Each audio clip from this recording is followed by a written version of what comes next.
નમસ્કાર, હિન્દુસ્તાન की धरोहर अखबाરના ડિજિટલ પ્લેટફોર્મ પર આપનું સ્વાગત છે। હું આપની સાથે સોનાલી મોરે વાત કરવી છે।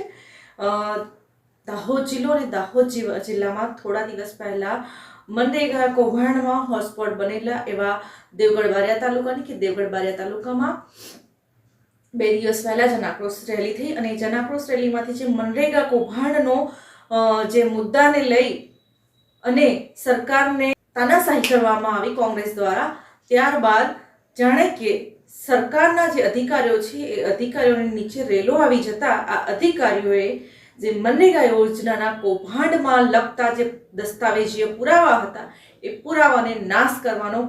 સંપૂર્ણ રીતે પ્રયાસ કર્યો હોય તેવા દ્રશ્યો સર્જાયા છે ને આ જે તેની જે સ્થાનિક જનતા છે એ જનતાના મોડે આ વિષય ચર્ચાનો ખૂબ અઘરો વિષય બન્યો છે। જી હા, દેવગઢ બારિયા તાલુકામાં જૂના દસ્તાવેજી પુરાવાઓ જે સહી સિક્કાવાળા હતા એ સહી સિક્કાવાળા જે દસ્તાવેજોને ઉધઈ ખાઈ ગઈ હોવાનું બહાનું કરી કે રેકર્ડ રૂમમાં મીટિંગ માટે જગા ન હોવાનું બહાનું કરીને આ જે દસ્તાવેજો છે એ દસ્તાવેજોને સળગાવવામાં આવ્યા છે અને ક્યાંક ને ક્યાંક ભ્રષ્ટાચારી નેતાઓ, ભ્રષ્ટાચારી કોન્ટ્રાક્ટરો અને કાંડમાં સામેલ થઈ અને સહીઓ કરનારા અધિકારીઓએ પોતાના સ્વ બચાવ માટે ક્યાંક ને ક્યાંક આ મનરેગા યોજનામાં થયેલા જે ભ્રષ્ટાચારના પુરાવાઓ પણ આજ જે હોલ હતો એ હોલમાં હતા અને એ ભ્રષ્ટાચારને નાશ કરવા માટે જાણે પૂરતો પ્રયત્ન કરી લીધો હોય તેવા દ્રશ્યો સર્જાયા છે। સાંભળીએ આગળ વિડીયોમાં કે જે તાલુકા પંચાયત દેવગઢ બારિયા છે એ દેવગઢ બારિયામાં કયા પ્રકારના દસ્તાવેજો સળગાવવામાં આવ્યા અને લોકોમાં શું ચર્ચાનો વિષય બન્યો છે।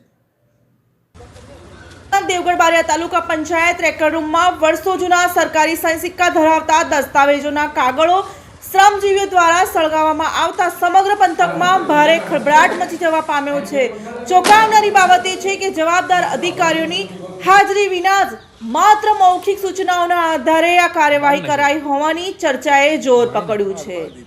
ત્યારે દેવગઢ બારિયા તાલુકા પંચાયત કચેરી અગાઉ મનરેગા યોજના હેઠળ 2000 કરોડ રૂપિયા ઉપરના કૌભાંડનું કેન્દ્ર બની ચૂક્યું હતું અને તે કૌભાંડી સંબંધિત મહત્વના દસ્તાવેજો પણ આ જ રેકર્ડ રૂમમાં સંગ્રહિત હોવાનું સામે આવ્યું હતું। આવી પરિસ્થિતિમાં સરકારી દસ્તાવેજો સળગાવવાની ઘટના અનેક ગંભીર પ્રશ્નો ઊભા કરી રહી છે। સ્થાનિક લોકો અને જાગૃત નાગરિકોમાં શંકા ઉઠી રહી છે કે સળગાવવામાં આવેલા કાગળો